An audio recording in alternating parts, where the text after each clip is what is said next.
dépend de la manière dont nous regardons l'échec. Si nous regardons l'échec comme la fin, soyez rassurés, nous regardons l'échec comme le monde. Et ce sera véritablement la fin.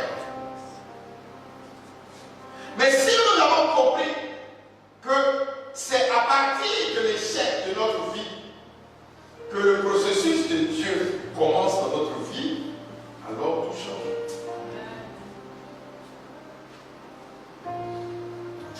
J'aime l'échec.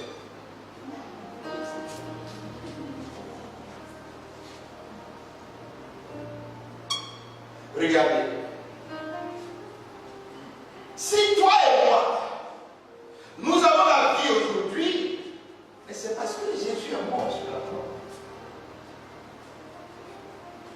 Quand Jésus est mort sur la croix, le monde entier était convaincu que Jésus avait échoué dans sa mission. Quand les femmes ont vu Jésus, ensanglanté, défiguré, la Bible dit qu'il n'avait plus l'aspect d'un homme. Elles ont commencé à pleurer. Tellement il était misérable. Alors le monde peut te regarder complètement défiguré comme Jésus. Le monde peut te voir que tu n'as rien, que tu n'as même pas de quoi manger, et que c'est totalement compliqué pour toi. Physiquement, tu n'as aucun débouché, tu n'as aucun espoir. Mais c'est là que tu commences pour toi. Amen. Alléluia. Amen. Il y a beaucoup de personnes qui se sont retrouvées dans leur vie. Au niveau professionnel, ça ne va pas. Je n'ai plus d'argent. Je suis même endetté jusqu'au bout.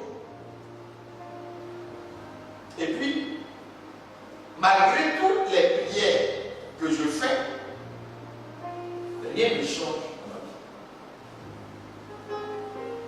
Mais pourquoi est-ce que rien ne change dans ta vie? Parce que tu considères cette situation à la manière des autres. Tu regardes l'épreuve comme la fin.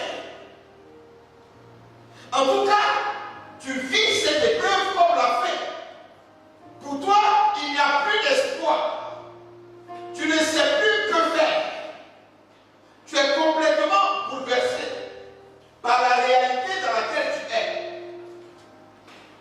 Mais alors, la réalité est perdue. Parce que tu as créé le lit pour que cette réalité continue d'agir dans ta vie. Ce que le chrétien a oublié, c'est qu'il n'est pas du monde. Et que cette réalité qui s'impose à lui, il ne doit pas la regarder comme les gens du monde. C'est à cause du regard que tu poses sur cette épreuve que rien ne change dans ta vie. Qu'est-ce qui a bousillé la vie de Adam et de Ève?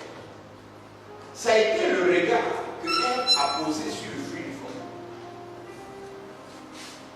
Tant qu'elle regardait le fruit défendu, comme Dieu lui disait de regarder le fruit défendu, Ève n'avait pas de problème.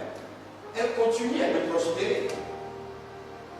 Mais au moment où elle a changé son regard et qu'elle a commencé à regarder le fruit défendu, comme le diable lui a demandé de regarder le fruit défendu, elle est devenue pauvre. Alors, Dieu a sa manière d'agir. Et dans le royaume des cieux, nous qui sommes citoyens, nous avons notre manière de regarder la vie. Nous ne pouvons pas regarder la vie comme les hommes du monde regardent la vie.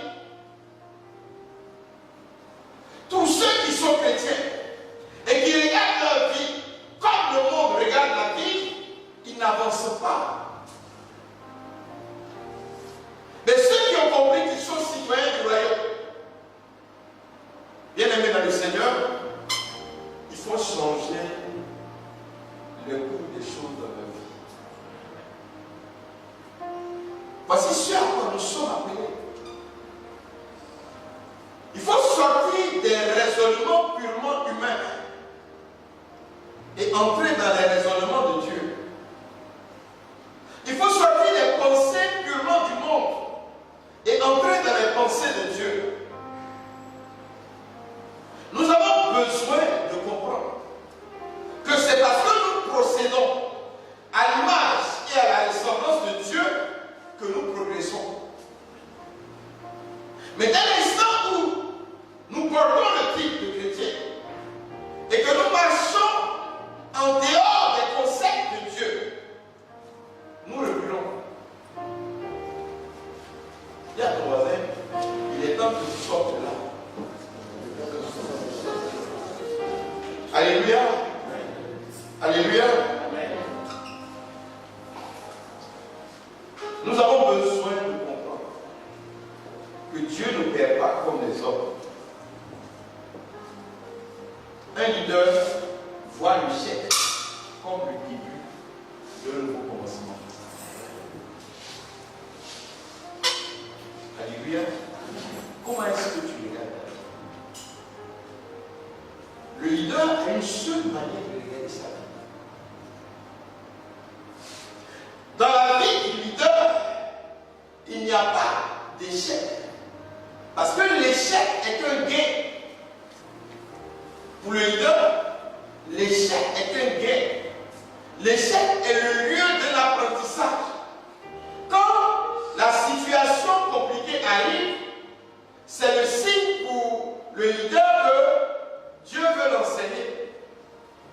Et qu'il faut qu'il aille à l'écoute de Dieu. Parce qu'il a atteint un stade où il a atteint ses limites. Et qu'il est nécessaire pour lui de passer à une autre étape. Alors Dieu prévoit l'épreuve pour qu'il s'arrête et qu'il aille se former, qu'il aille apprendre de Dieu ce que Dieu veut pour la nouvelle étape dans laquelle il doit entrer. Le peuple n'a que cet objectif-là. Donc l'épreuve ne sait pas faire autrement. Parce que la parole de Dieu nous dit que toute chose concourt au bien de ceux qui aiment Dieu. Donc, l'épreuve fait partie de toute chose. L'épreuve n'a donc aucun autre droit dans ta vie que de te faire du bien. Alléluia. Mais c'est parce que tu regardes l'épreuve comme la fée que tu n'arrives pas à avancer. Parce que quand l'épreuve arrive, tu as atteint tes limites humaines. C'est le moment de commencer ta vie surnaturelle. Mais quand l'épreuve arrive et que tu veux continuer de vivre l'épreuve de façon naturelle, alors, effectivement, tu connais l'échec. Mais dans l'instant où l'épreuve arrive, et que tu te souviens que tu n'es pas un homme du monde, et que toi tu es citoyen du royaume, tu comprends qu'il est temps d'utiliser une autre faculté dans ta vie. Que Dieu t'invite à comprendre que le temps est arrivé où tu passes en mode surnaturel. Mais quand tu n'as pas compris ce processus, la manière dont Dieu fonctionne, tu vas t'arrêter devant l'épreuve et tu vas commencer à pleurer. Tu vas t'arrêter devant la difficulté et tu vas commencer à pleurer. Ce n'est pas ce que Dieu attend de toi. Quand l'épreuve arrive, c'est le moment de la formation. Dieu doit te former, Dieu doit t'enseigner. Alors, tu dois aller à l'école de Jésus. Tu dois aller apprendre. Parce que tant que tu n'auras pas appris, tu ne peux pas passer l'épreuve. épreuves d'entrer en 6e, bien aimé dans le Seigneur, il va apprendre ses leçons d'abord. Tant qu'il n'a pas appris ses leçons, il ne peut pas passer en 6e. Mais quand le temps arrive pour toi d'apprendre tes leçons, pourquoi au lieu d'apprendre, tu pleures? Explique-moi. Je n'arrive pas à comprendre. Il nous faut comprendre et saisir que nous sommes créés à l'image et à la ressemblance de Dieu. Et qu'en nous, il y a une capacité naturelle et une capacité surnaturelle. Et que dès l'instant où nous atteignons les limites de notre capacité naturelle, il est temps pour nous d'utiliser notre capacité surnaturelle. Voici ce qui nous permet, nous, de faire la différence. Et c'est ce qui fait la différence entre toi et le païen. Celui qui pleure devant une épreuve, c'est le païen. Ce n'est pas toi. Parce que le païen n'a pas d'espérance. Or, toi, tu l'as. Si du moins, tu es enseigné. Si du moins, tu as compris comment est-ce que Dieu procède. Mais quand tu n'as pas saisi cette réalité, tu tournes en rond. Et tu permets à l'épreuve de perdurer dans ta vie. L'épreuve n'a pas de droit de perdurer dans ta vie. Quand le peuple de Dieu est sorti d'Égypte, il devait faire combien de temps dans le désert? 40 jours. 40 jours. Ils ont fait combien de temps? 40 ans. Jésus a fait combien de temps dans le désert?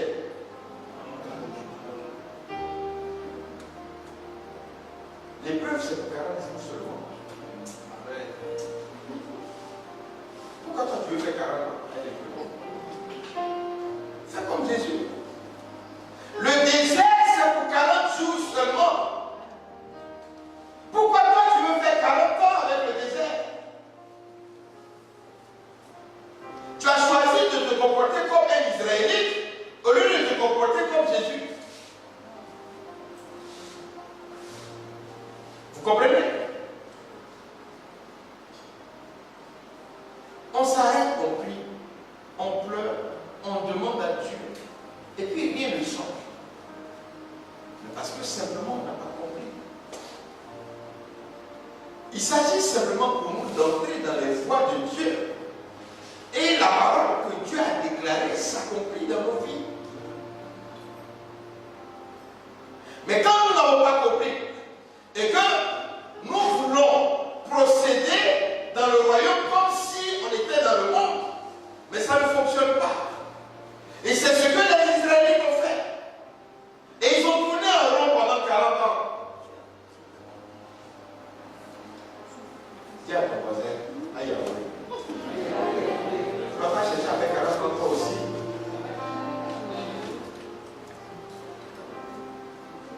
Non, il faut que ça change, bien aimé dans le Seigneur. Et c'est seulement l'enseignement qui peut transformer nos mentalités et qui peut nous permettre de comprendre que nous avons été créés par Dieu pour ne pas échouer. Un chrétien ne peut pas échouer. Un chrétien ne connaît pas d'échec. Si un chrétien échoue, c'est que Jésus a échoué. Parce que quand je suis baptisé, Jésus vit en moi. Et si Jésus vit en moi, Paul dit, ce n'est plus moi qui vis, c'est Christ qui vit en moi. Si Christ vit en moi, est-ce que je peux jouer? Dis-moi. Alors le diable va te blaguer. Il va t'amener à regarder l'épreuve comme le monde. Et tu vas commencer à développer la peur. Et quand tu vas développer la peur, c'est fini. Tu lui ouvres une porte pour qu'il ait accès à ta vie et qu'il te maintienne dans une peur permanente pour ne plus que tu t'en sortes.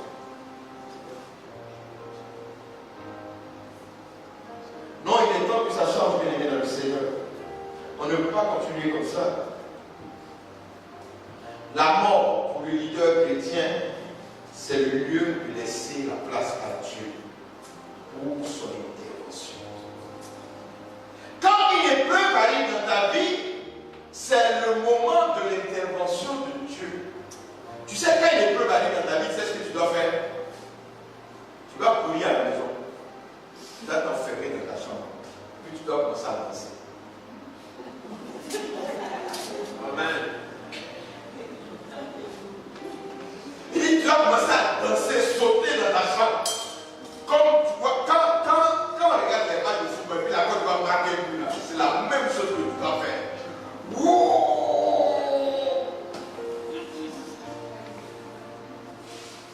Voilà comment tu dois te comporter. Est-ce que tu as compris? Quand l'épreuve arrive dans ta vie, tu dois être convaincu que toi, tu as fini de faire ta part. Et que c'est le temps de Dieu. Donc tu dois commencer à glorifier Dieu. Pour faire bien comprendre à Dieu que tu lui es reconnaissant de cette situation dans laquelle tu te trouves. Parce que tu sais que là, toi tu peux rien. Et que lui, il est l'éternel. Il est le roi des rois. Il est le Seigneur des seigneurs. Il est celui que quand il ouvre, personne ne peut fermer. Quand il ferme, personne ne peut ouvrir. Et que c'est le moment de son action dans ta vie. Voici la différence. Voici la différence entre toi et le païen. Mais si tu cours pour aller t'enfermer dans ta chambre, tu sautes sur ton lit et puis tu es là, ouah. C'est que entre toi et le païen, il n'y a pas de différence.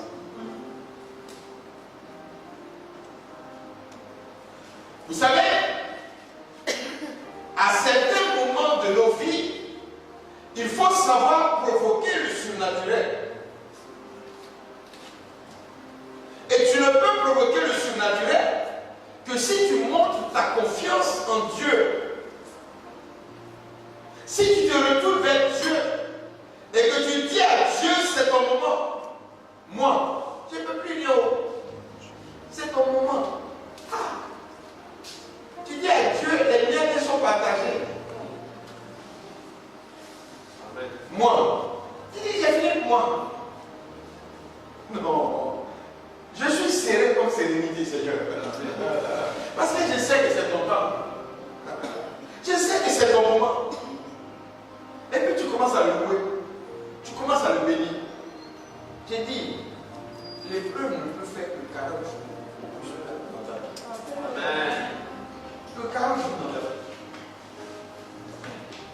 Si tu accomplis ce principe, tu vas marcher toujours en mode sans échec.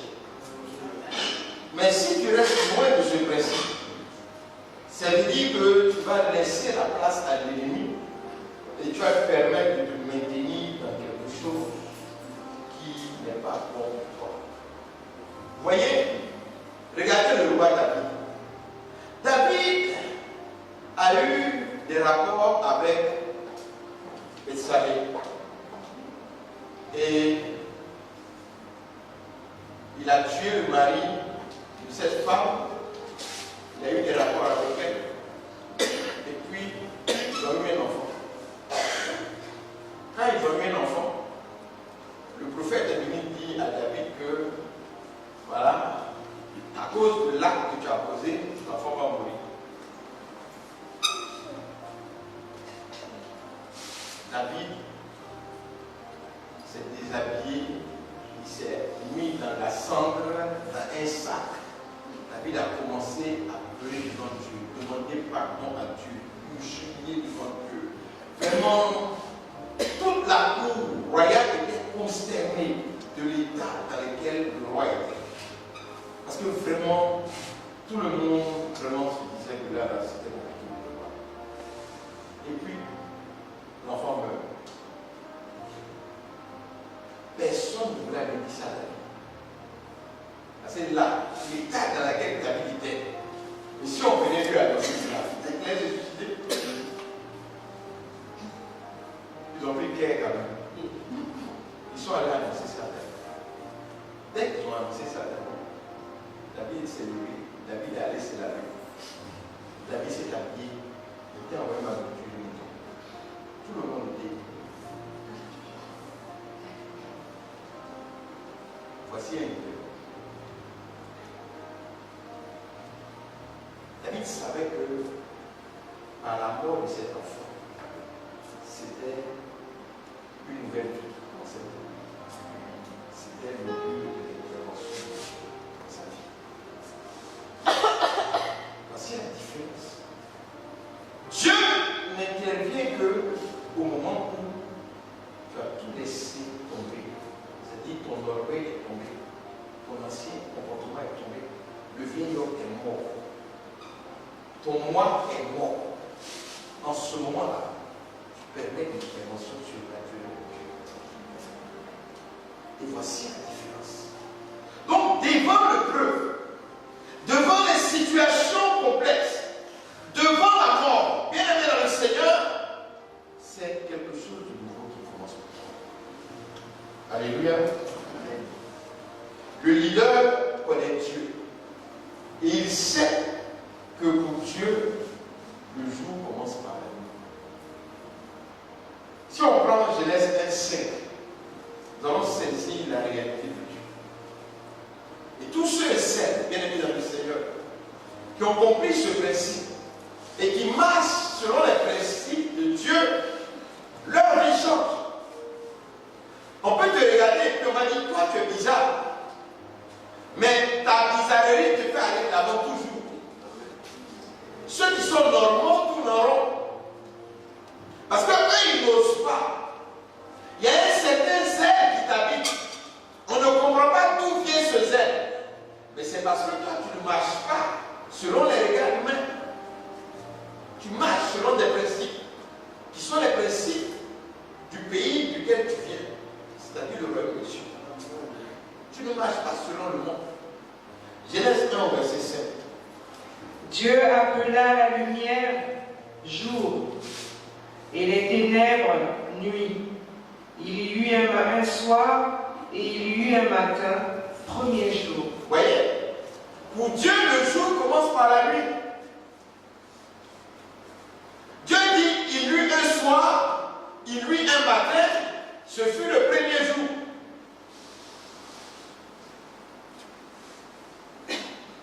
Le jour de ta vie commence par la nuit. Alors, quand la mort arrive pour Dieu, c'est une nouvelle vie qui commence.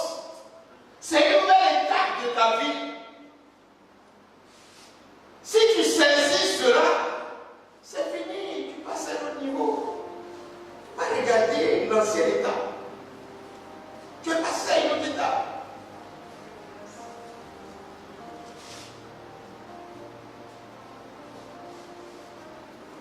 Dieu commence toujours à la nuit.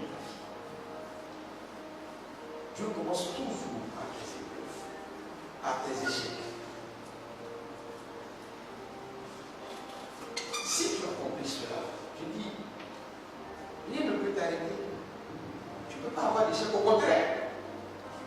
Peut-être même tu vas commencer à crier, à chercher l'échec et les épreuves. Tu es Dieu qui sait.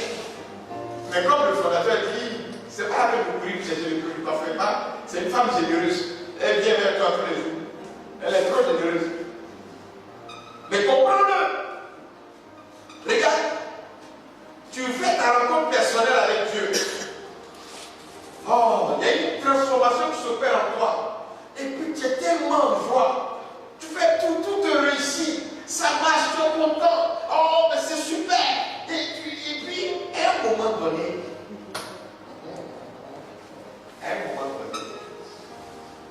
il me demande, tu as pourquoi Dieu?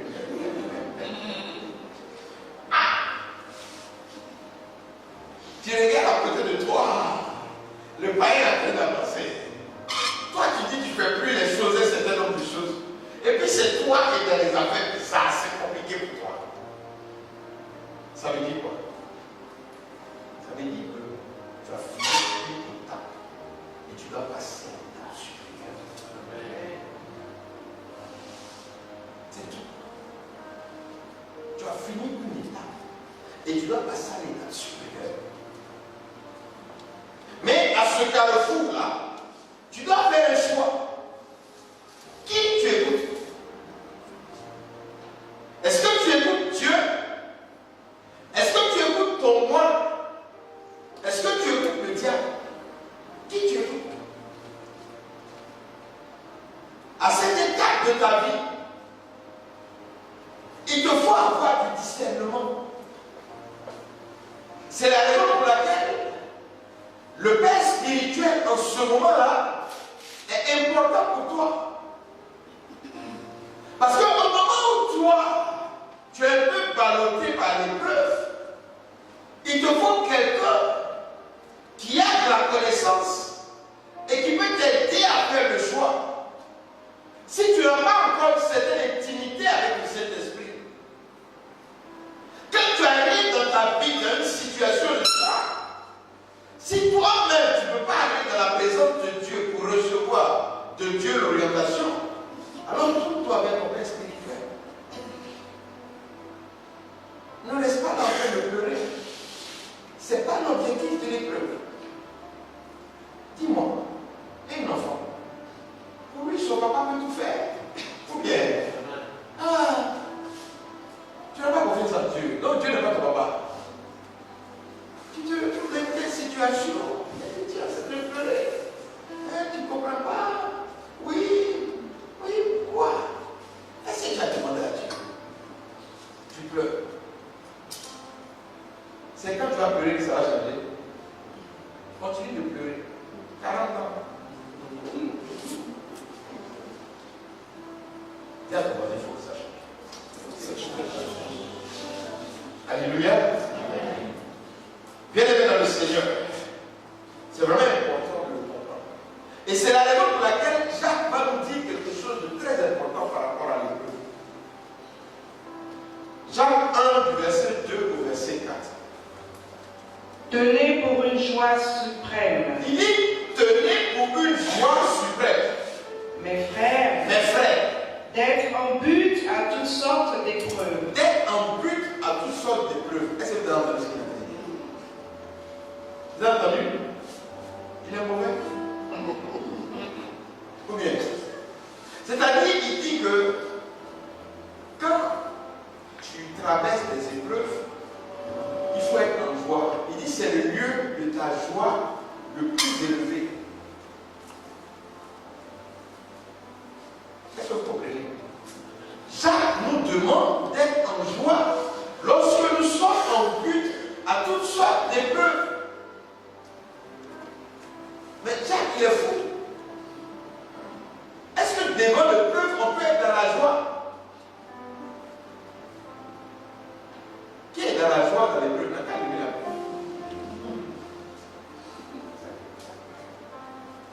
Vous comprenez? La logique de Dieu n'est pas la logique des hommes. Celui qui a créé l'épreuve là, il dit, si tu veux réussir à cette épreuve-là, il faut être en joie. Toi, tu pleures. Toi, tu n'es pas content. Toi, tu as peur. Toi, tu es fâché. Qu'est-ce qui va se passer? Tu vas échouer. Quand un enfant s'en va passer épreuve d'entrée en 6e, on dit à la mathématique, ce que le professeur lui a appris à l'école là, vous lui dit quand on te donne telle épreuve là, voilà comment on fait. Quand l'enfant fait ça, il passe en classe supérieure. Quand l'enfant ne fait pas ça, qu'est-ce qu'il fait? Il échoue. Donc, si chaque jour tu te lèves, au lieu de faire ce que le professeur a dit, toi tu fais pour toi, mais ça va faire 40 ans. Parce que tu vas échouer seulement chaque fois. Et puis l'épreuve est là. Tant que tu ne vas pas commencer à faire ce que le professeur t'a demandé de faire, mais tu vas continuer d'échouer. Vous voyez? Moi je dis, les chrétiens sont masos. C'est-à-dire, comment tu peux regarder la parole de Dieu? Tu dis que tu es chrétien et que la réalité du chrétien, c'est de faire la volonté de Dieu.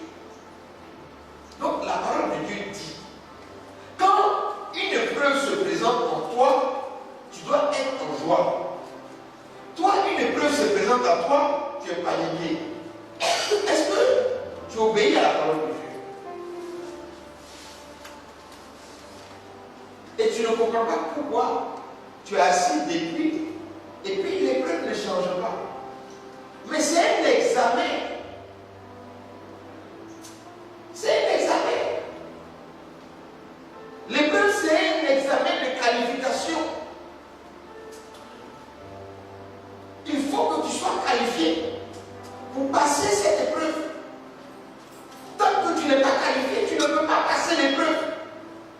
Et le leader, il le sait, que quand l'épreuve arrive, c'est le moment de sa promotion. C'est le moment de son élévation. C'est le moment de son succès. C'est le moment de sa réussite. On continue.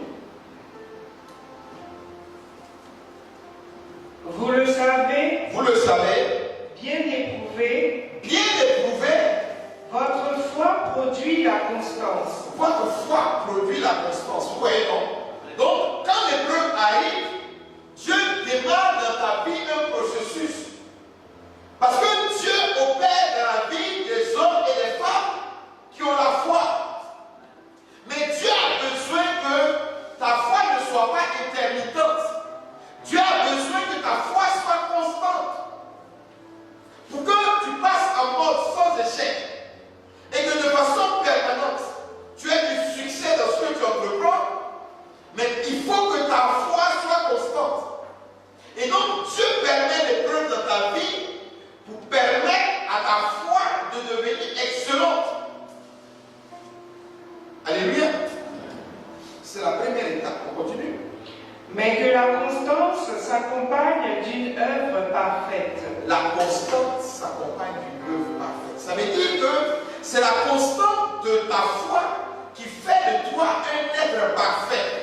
Or, la parole de Dieu dit, soyez parfaits comme votre Père Céleste est parfait.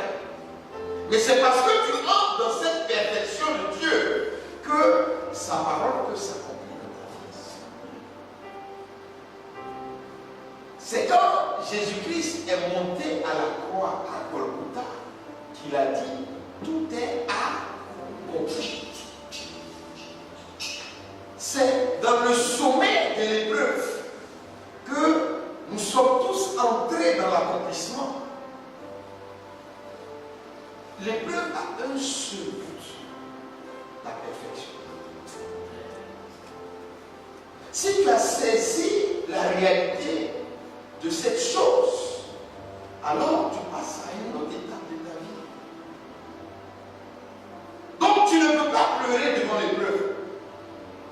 Tu ne peux pas te comporter comme un humain devant l'épreuve. Parce que l'épreuve a un seul but. L'épreuve peut travailler avec une seule chose dans ta vie.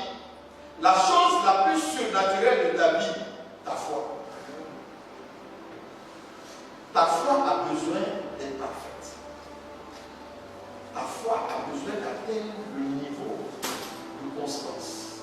C'est-à-dire le niveau où on passe au pilotage automatique. Le niveau où Dieu peut commencer à agir dans ta vie.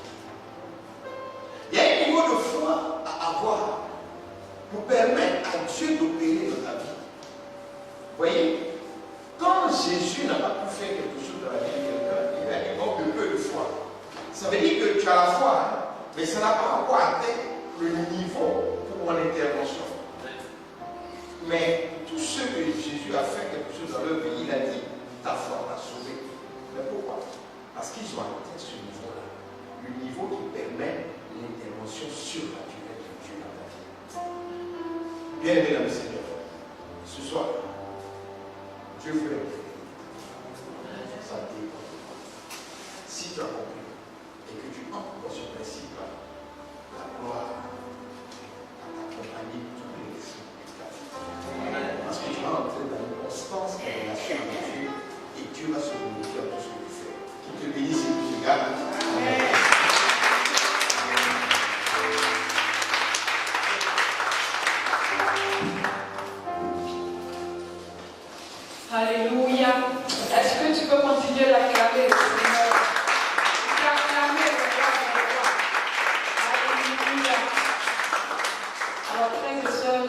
nous avons été richement enseignés ce soir.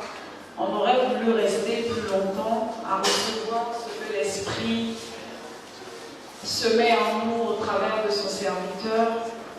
Et je peux dire que vous êtes d'accord avec nous, nous avons reçu un enseignement de qualité. Amen. Amen. Si tu es d'accord, tu vas encore acclamer le Seigneur.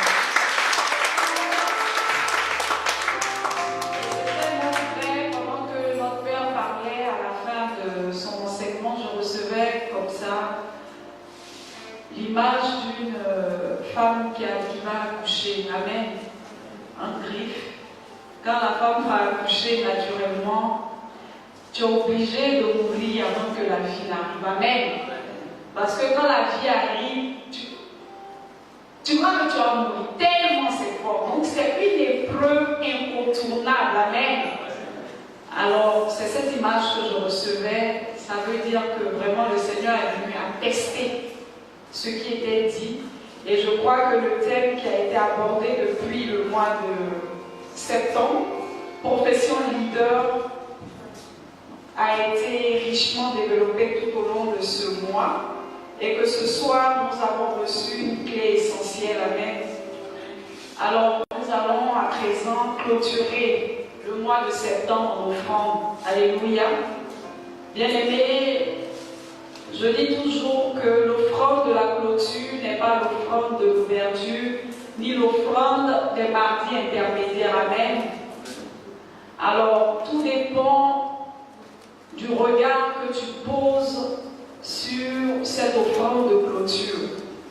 Si tu penses que c'est une offrande qui va venir arroser, clôturer ce qui a commencé à être bâti depuis le début du mois jusqu'à maintenant, alors tu recevras les grâces liées à une telle offrande au nom de Jésus. Amen. Si tu penses que c'est une offrande commune, comme d'habitude, toujours je prévois donner tel montant, aujourd'hui encore je fais la monnaie, je viens donner tel montant, mais sois certain, ça sera également une bénédiction ordinaire commune. Amen. Alors ce soir, je t'invite à poser un acte prophétique, à apporter dans la maison de Dieu une offrande qui vienne arroser véritablement cette semence que tu as reçue. Afin que, je dis, tes passages en ce lieu tous les mardis ne soient pas une habitude, mais que ce soit le début d'une nouvelle vie. Amen. Alors tu vas te tenir debout ce soir et tu vas prendre une offrande selon ce que l'Esprit te commande. Tu vas prendre une offrande et tu vas adresser une prière à Dieu. Je ne sais pas si tu étais là au début du mois, je ne sais pas si tu as participé à toutes les sessions, mais je sais une chose. Je sais que de la qualité de ton offrande et du message que tu passeras au Seigneur dépendra ta bénédiction et la compréhension de ces messages que Dieu nous donne. Amen. Alors adresse une prière à Dieu. Seigneur, nous te bénissons et te rendons grâce pour nous avoir exposés à ces révélations. Voici ton offrande, Seigneur.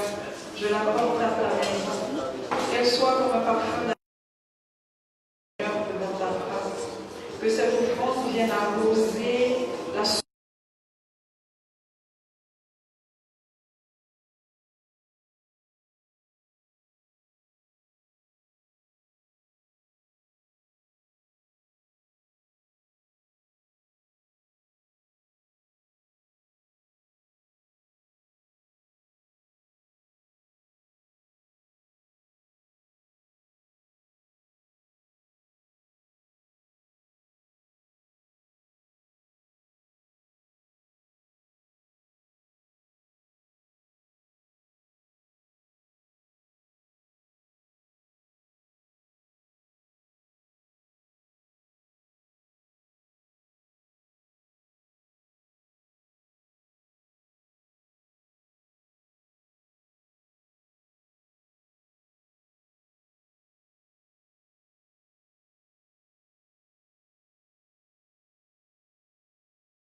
Alléluia.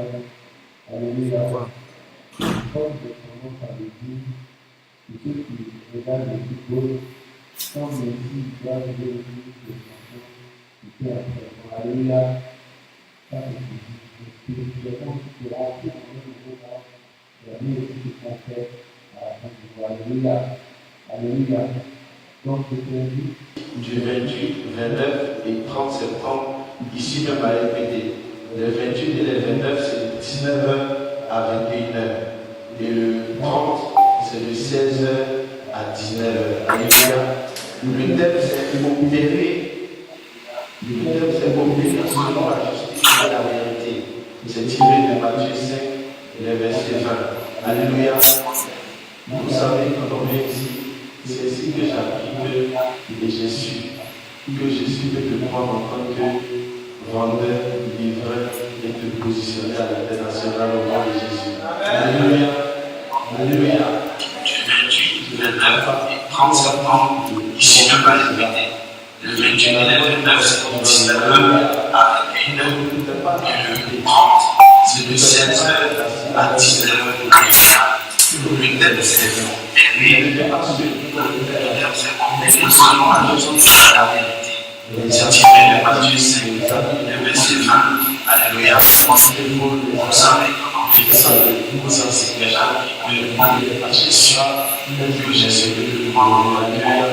Vendeur de l'évangile sur la nationale au nom de Jésus. Alléluia. 30 secondes. Ici, je vais répéter.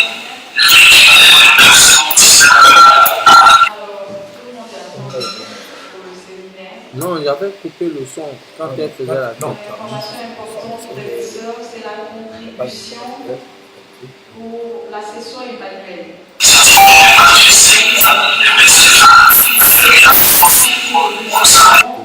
Dans laquelle nous disons que tous les membres engagés, les sympathisants, sont priés d'apporter leur déclaration.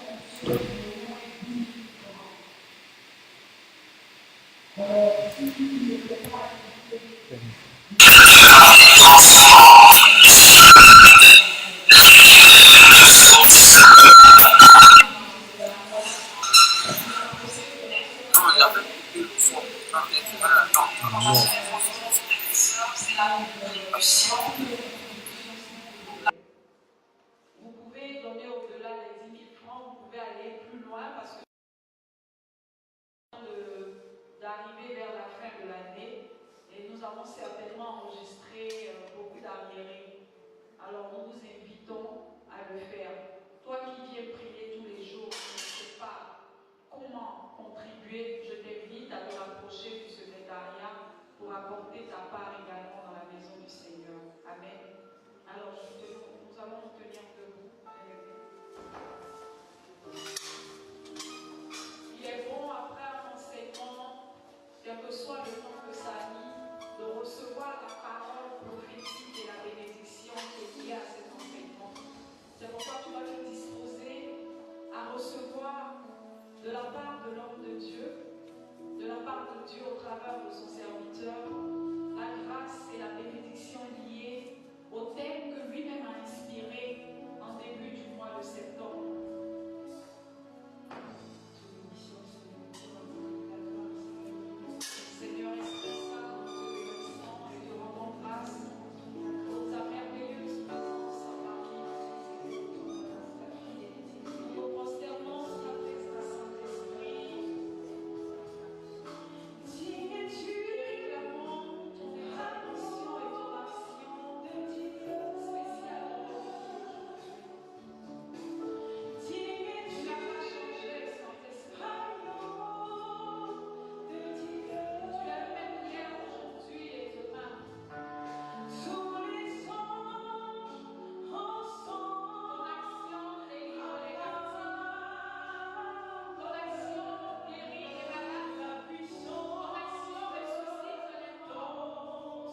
tu as eu jusqu'à ce jour.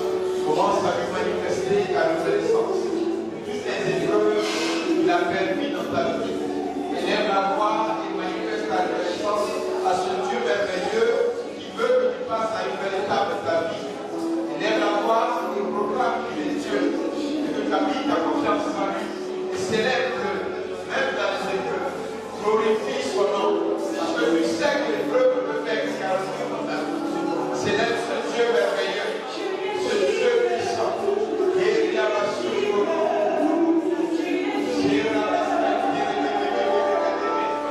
honore ce Dieu merveilleux. Pour ce soir, ta confie et cette révélation. Qui veut que tu passes à une étape dans ta vie. Célèbre ce Dieu pour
ce soir.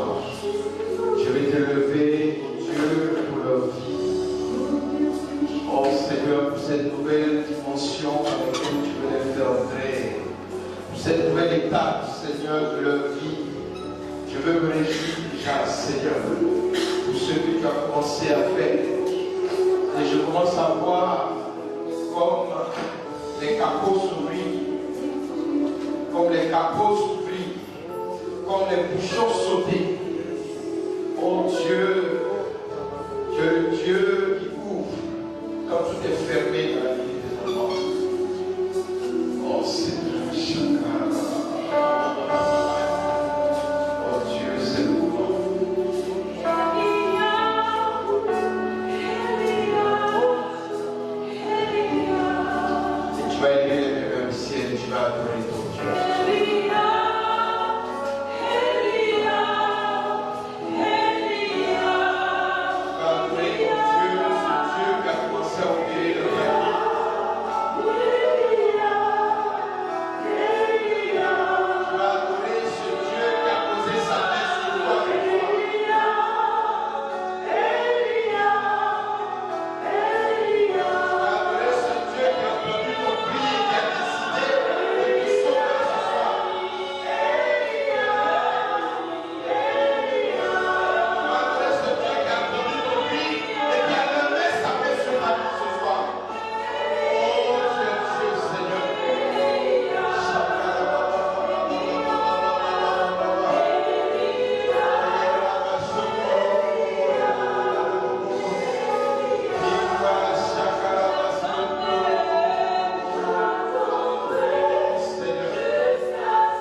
soir. Que tous les blocages dans tous les aspects de sa vie, oh Dieu, soient brisés ce soir. Au nom de Jésus-Christ Nazareth. Père, maintenant que tes anges agissent. Que tes anges agissent totalement dans sa vie. Oh Dieu. Que le combat engagé, Seigneur, connaisse son déroulement maintenant. Et que le succès soit du côté de ta vie. Au nom de Jésus-Christ Nazareth. Père, agis ce soir. Totalement dans la vie. Et que tu commences pour elle ce soir. Oh Dieu, fais-tu l'enfer. Oh Dieu, oh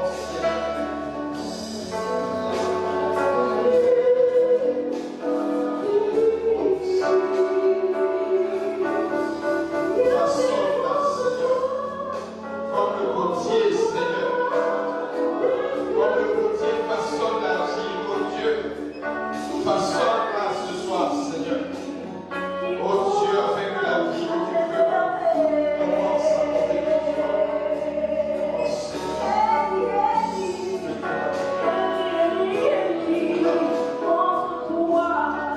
façonne-la, oh Dieu.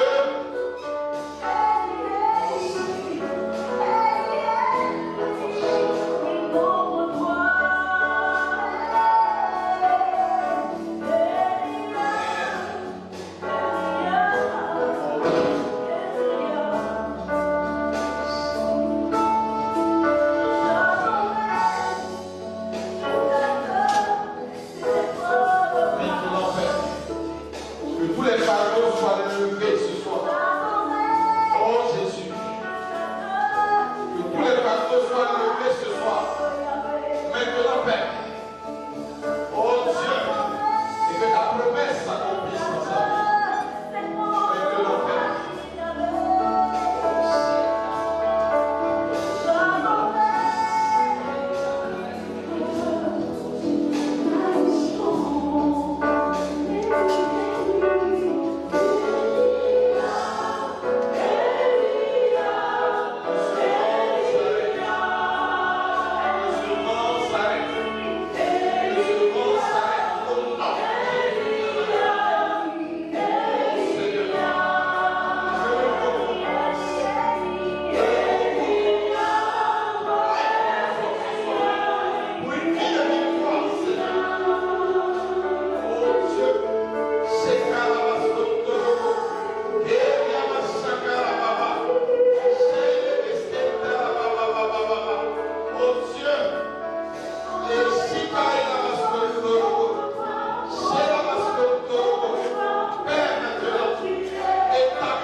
Ce soir, je lève la voix avec toi pour tes enfants.